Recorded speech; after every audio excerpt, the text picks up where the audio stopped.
All right, driving in, I got a $9 coffee. I know, $9. But when I looked at the cup, it says that first sip feeling. We just had a weekend full of drama, as you guys know, that first sip feeling of us opening the water parks. We had kids try, we had weather, we had new employees, we had uniform checks, we had all the things, all the drama, all the things that you love. And this is why we do this every day. I'm going to call it doing the reps. There is a famous quarterback named Tom Brady. He says you don't have to be special. You just have to be willing to do the reps. So if you guys, last weekend, we did a lot of reps. We got open. We're trying hard. We are only one of many days, and you guys are putting the reps in. So thank you. It's that first sip feeling and that $9 coffee, because we are delivering quality, and that starts with you. So please do the reps. Know you're doing the right thing. If it were easy, everyone would do it. We are going to manage the way we do best, and that's safety first. And then we are going to make sure that our guests are taken care of. And I want to say I've heard a lot of different stories over last week. You guys are doing it. Let's start right, start fresh, and make sure you're putting in your reps. So welcome to another episode of Things You Should Know. This week, we have another jam-packed week. We got some of the cobwebs off, but that is no rest for the weary, because preseason is full of detail. It's full of getting more ready for the opening day of Memorial Day weekend. And I'm glad that we're getting a little bit further down the road for those days where dailies can actually happen. So again, things you should know, we're going to start with no other than quick hits. So quick hits, hiring is on pace. You guys are doing a really good job on the hiring. We are, as a company, over 90% of goal, which is huge. That means we have a lot of applicants in the queue. So be picky with all those team members that are coming in. Be picky with them. Set the mood, set the direction. Everyone remembers their first job. You are their first boss. So make sure that you're approaching it with kindness and care, because they only get one experience with the first job and first boss, and that is you. So let's make sure that we're doing our right thing and doing justice by that moment. Don't take that for lightly. So hiring is on pace. Next thing is the wonderful thing about weather, if you will, is that we're reviewing our weather policies. We need to win May, and we need to win the beginning of June, as David said at the summit. One of those things that can hinder that is weather. So David will be doing a video on our weather policy updates on our rain day guarantee. That is coming out. Be on the lookout. Again, we're trying to put fans first and make sure that people have no barriers to enjoying our facilities. So that is good. And then next on a quick hit, you guys are going to hear from this awesome guy. You might not know him because he's not a forward-facing guy. He is about to be a forward-facing guy. His name is Michael. He works in our marketing department. He comes from a background of entertainment marketing. He is going to bring you into the loop on what we're doing with this program called Reich, and how we prioritize and adjust all of your guys' needs. With everybody launching, guess what happened? The floodgates opened, and you guys just put all your requests in for all the marketing needs, which is awesome. But he is going to make sure that you guys can put those in priority so we can get your jobs done. So that's a quick hit there. And last but not least is this week. Rest. I'm going to encourage you guys to do one thing. Take a day and unplug. Last week, I kind of got to that moment where I was getting a little testy, getting a little anxious, and I was trying to figure out what I needed to do. And I literally, one evening, put nothing on my plate, because we usually work, although it's 9 to 5, there's no 9 to 5. You guys know that. You're working well into the evening with phone calls and stress and thinking through strategies. Unplug, go for a walk. Get a $9 coffee and go enjoy your own thoughts. The new Kanye West album came out. Put some Kanye or Ye, whatever his name is. Put that on your headphones and go for a long walk. It really do some justice to clear the mind a little bit. So that is it for quick hits. And let's go into happening now. So happening now, inspections, and more inspections. all the things that you guys are making sure that we're safe to open. Again, it's safety is number one. Is making sure all your inspections are complete. And I'm going to talk about this until we're open dailies, by the way. So just get used to it. Buckle up. Bring that roller coaster straps down, because inspections are a thing. And depending on what market you're in, inspections are a little bit more intense or not intense. But at the end of the day, from my seat to all of you, inspections are a number one thing. You expect what you inspect. So making sure that you guys are constantly double checking your systems, double checking your readiness, double checking that your schedules, all the little things need to be in place to execute the big show of opening. So making sure that all your inspections are done. That starts from even checking your fire extinguishers, guys. Making sure you're checking your phones on the emergency lines at your came and talk at your park, right at the front, just to take off your phone, see if there's even a dial tone. All those little things. Inspect, inspect, inspect. What will go wrong, what can go wrong, will go wrong unless you inspect it. So, friends and family nights are coming up. Making sure that we kind of harden and test all of our systems with new point of sale systems, new chlorine systems, and new scheduling systems, making sure that all those are syncing up. So the next thing on inspections are sign-offs. Don't assume it's done. Making sure you get that signature. Get those sign-offs, y'all. Get the sign-offs. Making sure your files are complete with the sign-offs. I'm telling you, it's going to be one of those, it's going to be mid-June. Something's going to happen. You're going to say, why is little Timmy on the attraction? He's not signed off. So making sure you get all your sign-offs.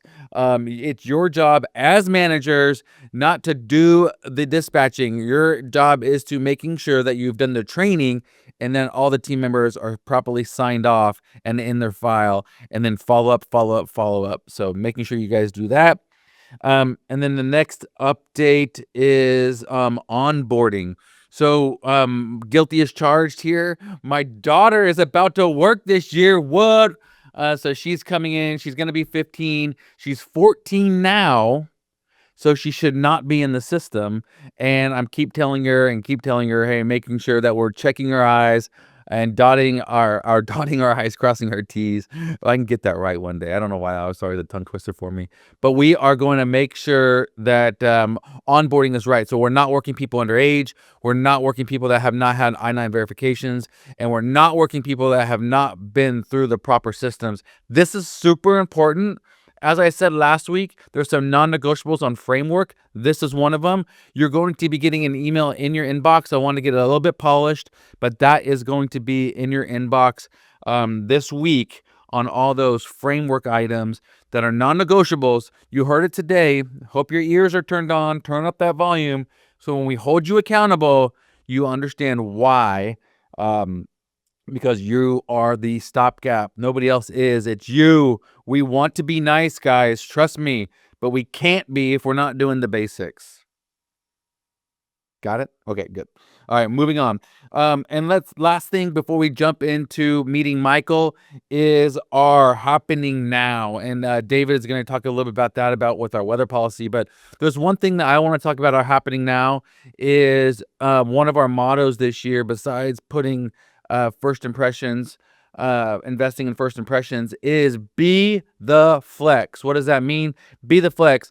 Be the flex. We are operating awesome venues in awesome markets. We're not that is our putting our best foot forward, and being the flex on that and understanding that is super important. People look and gravitate towards you just because of the shirt and where you work. You with me? People love that you guys work at a water park and you are working at Cowabunga Bay, Cowabunga Canyon, one of the Texas locations at Typhoon, Texas. People are gravitate towards that. That is a flex. So we want to make sure that you are doing it justice by acting right. Some of you need to work on your character, getting those values right, getting your mind right, using proper language, and handling people with professionalism and not just emotion. It is super important. Get with it, y'all. And I know you are, but be the flex, because When the moment that we go ahead and let our guard down on that, you're not the flex anymore, and it affects the brand. And I will be holding you accountable on that. Some of you say, Evan, how do you hold you accountable on that? Guys, honestly, I want to be the example. I want to treat you with kindness, and I think you should be treating every guest and every interaction. If you have that shirt on and you're ordering a $9 cup of coffee and they get it wrong, and then you go back to the desk and you have your shirt on and you're giving them the riot act, come on, be better.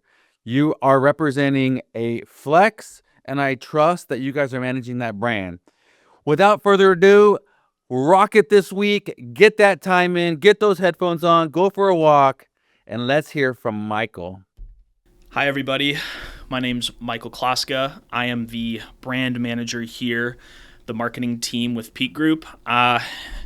Super excited to talk to everybody today. I wanted to come and talk today to kind of talk about a little transparency when it comes to the marketing team and just kind of how we manage stuff, how we work, and how we can all work together better.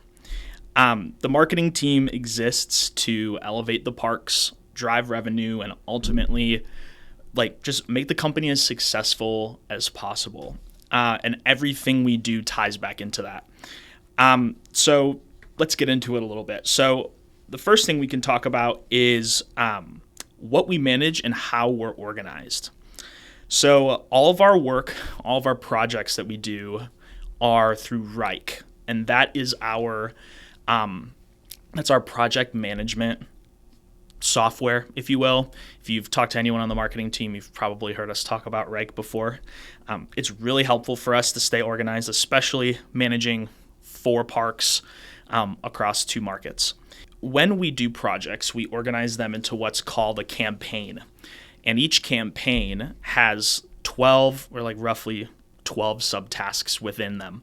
And those subtasks are divided between myself, Connor, our social media marketing manager, our web developer, Adam, and then our graphic designer, Fisher. And so we all kind of just have our hands in different tasks there. And we do this across 4 parks. So currently, kind of to give you guys a good point of view of kind of the volume of work that we deal with. Currently, our workload is in total, as of today, we have 1,781 tasks pending in our hopper. And that is across 4 parks. And that is us planning, maybe a month in advance, while also having promotions and initiatives and events kind of overlapping those things. And all those tasks are divided between the 4 of us. So we're definitely dealing with a lot, but it really helps when we're prioritizing things with using Rike. The volume is really real, and here's some more examples of kind of just the volume of work. In the month of January, just between web, social, and email, we received 73 requests. And this could be for anything. This could be for a social media graphic. This could be for a full campaign, like a sale or a promotion. This could be a change to the website. Let's say we have new prices for our day tickets, or our cabanas have a new perk, or our season pass holders now get this benefit. We get those requests, and we have to update the websites and kind of continue to tell that information to our audience. In February, it kind of slowed down. We were around 50, but in March, it really kicked up, and we had 121 requests in March. And then in April, right now we're at 25 requests, just after being in April for 7 days. So keep in mind that these requests usually apply to all 4 parks.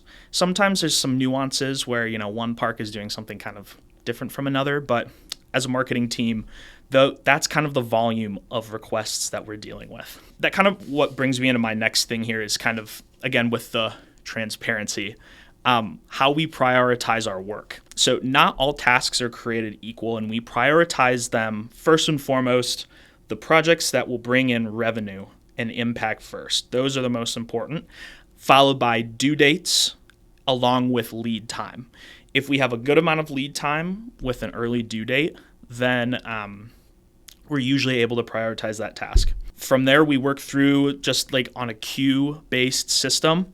But there's always nuances when it comes with these things. We can begin a project, but if specific details aren't confirmed, then we can't move forward with that. So we have to pause it and move to the next one, and then maybe a couple days later, those details will be confirmed. So then we got to pause that one and go back and kind of just continue to just move the projects along as an as-needed basis. The next point that we would like to discuss is kind of why some projects get delayed. With this kind of volume that we were talking about, like these 1,700 tasks that we have right now, it's important to understand why delays aren't arbitrary. They always have a reason behind them. After polling the marketing team, we came up with the most common causes for delayed projects or requests are missing information, date changes, or logistical issues on the project side.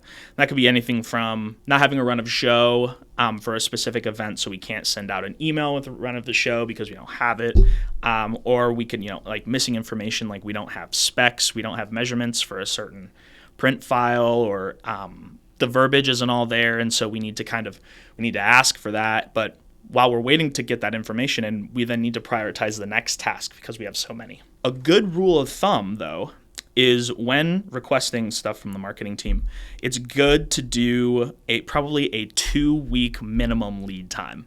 And I know that seems like a lot. Just to put it in perspective, the earlier that you request, the more likely it is that we'll be able to get it done in the timeline that you would like. Like lead times that are within a week, it's usually not doable, and we'll probably have to follow up with some emails and see how we can better prioritize our time. If a project of yours has been delayed, there's usually a good reason, and we're not just sitting on it to sit on it, and we want to get it done just as much as you do. I know it stinks, like you need something like super last minute, and you request it, and like the marketing team just can't get to it, and I know like we want to get everyone's tasks done like as fast as possible, but we're juggling a lot, and so we do our best to kind of prioritize and just finish as much stuff as we can. Next on the list here is how to work with us efficiently so that we can both achieve our goals. Projects that are submitted through a request form, like please use those. Those are for you. It helps us track everything and keeps your project from getting lost. When you fill those forms out, fill out everything completely. More information is better. Never feel like you are overloading us with too much information. We want all of it, because then that way we don't have to ask you any questions. We can just execute. The biggest thing that you can do to help us move faster is, let's say you are printing something. You need something printed, including the measurements, including the specs, or if you have a vendor, they usually will have a template that you can just send to us in a PDF form, and our designer, Fisher, will know exactly what to do with that. If you have specific verbiage that you want on any of your requests, even if it's a digital sign or if it's a social media post or whatever it is, having the exact verbiage on there, exactly how you want it to appear, is like so nice, and it makes it so easier for us to complete these tasks, because if copy gets changed after submission of a request, sometimes it creates a huge bottleneck for us, where we think you wanted it to say one thing and then we submit it, but actually no, you wanted it to say another, then we have to go back, but we have these next like projects that we're prioritizing, and it just makes it super hard. So think about that when you're submitting a request. What do I exactly want it to say?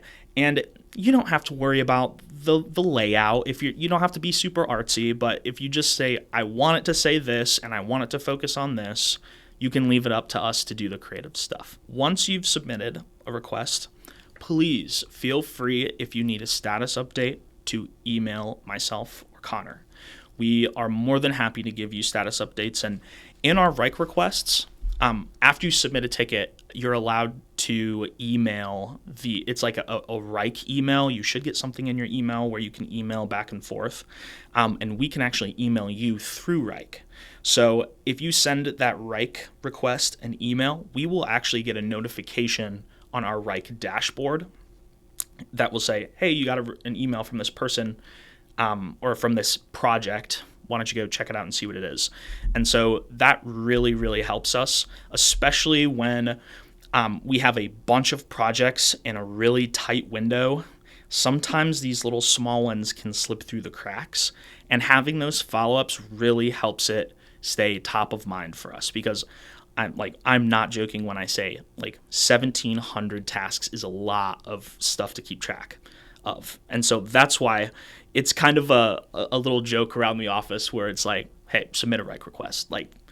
It's a joke, but it's also kind of true. If you really need something like that, or if it's a large collection of small items that go together, putting in a rec request is the best way to do it, at least for efficiency wise. That's really it for Reich and kind of just how we work as a marketing team. What I want to get into now is kind of something that's a little bit more exciting. With the new season, we have a new evergreen campaign.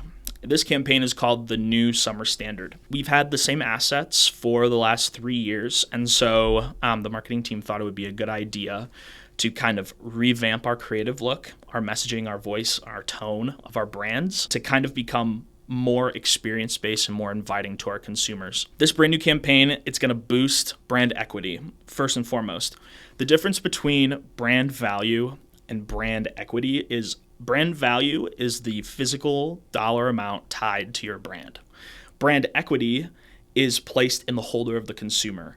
How recognizable are you to the consumer? How often are you interacted with your consumer? And so this campaign, we really want to set ourselves apart from our competitors and kind of grow that brand equity, especially because our parks are so awesome. We want to be able to tell that story. So this year, we're taking a more experience-based approach in this campaign. Some of you may notice, some of you may not. We have new assets. We have a refined color palette that's a little bit more gentle on your eyes. And while that sounds kind of silly, it actually has a huge effect on users and how they interact with your posts online. We have some graffiti arrows that kind of help guide your eyes throughout the creative. Next time you're looking at some of our new evergreen creative, or if you're going through an email that we sent you, take a look at how the arrows lead you to the different messaging, the different pieces that we want our users and our consumers to look at. This was done very intentionally, and this is going to help train our audience to tune in to us more, because that's what we want, right? We want a focused audience, and we also want an interactive audience, and that's going to turn into more season passes sold, more attendance at the parks, and more success for Peak Group. We used to use this old strategy that was very, very salesy. And so this year, with this campaign, we really want to take the approach of letting the park sell itself. We want the experience to be the first thing that draws the user, the consumer, into kind of coming and enjoying the product that we have to offer. And so that goes into how we present our photos, using negative space, not to overwhelm, kind of a simplified design while also still keeping the same key messaging. This is all very, very intentional. And this is going to help kind of take the next step in building that brand equity. Another fun announcement here, and they'll be able to show these on the screen, is we've done some mascot refreshes for all 4 of our parks. So we are revamping our mascots for all 4 parks to create more recognizable figures, kind of a spokesperson, if you will.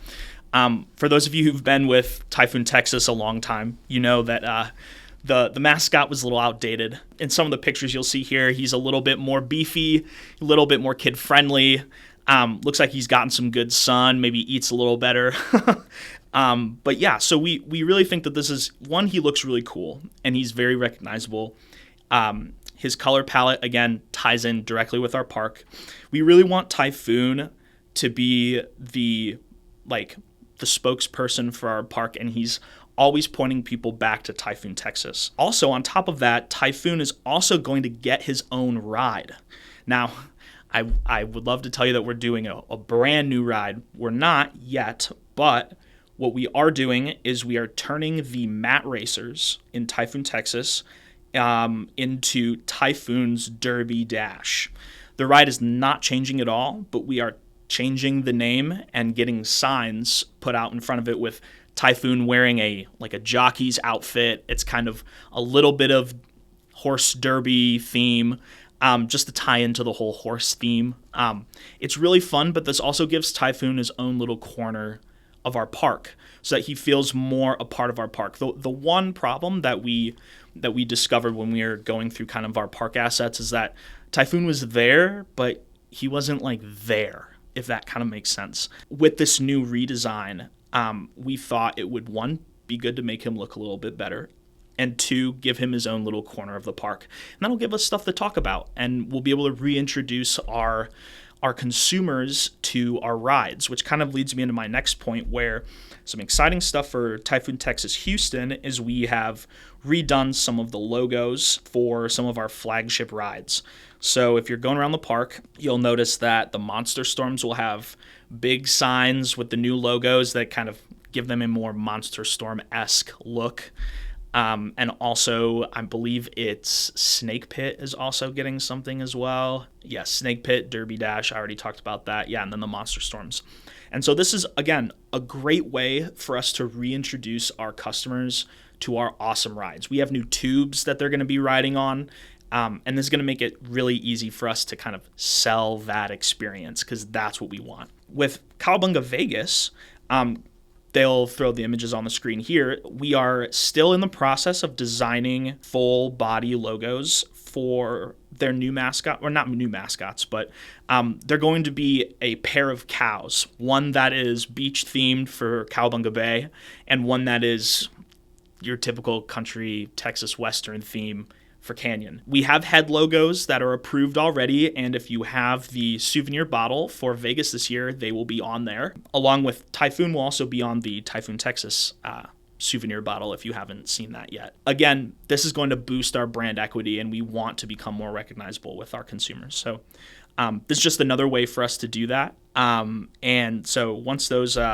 we're still ironing out the details of some names for them, or like some full, like their full body logo, just making sure we have all the details correct and it accurately reflects what park they're associated to. So those are still in the works, but you can definitely still enjoy the head logos and being able to kind of look at those. I know that was a lot. So I just want to conclude this with the statement that marketing is here to make all of you successful and make the parks successful. We want to make money, sell season passes, and have everyone enjoy the success of that.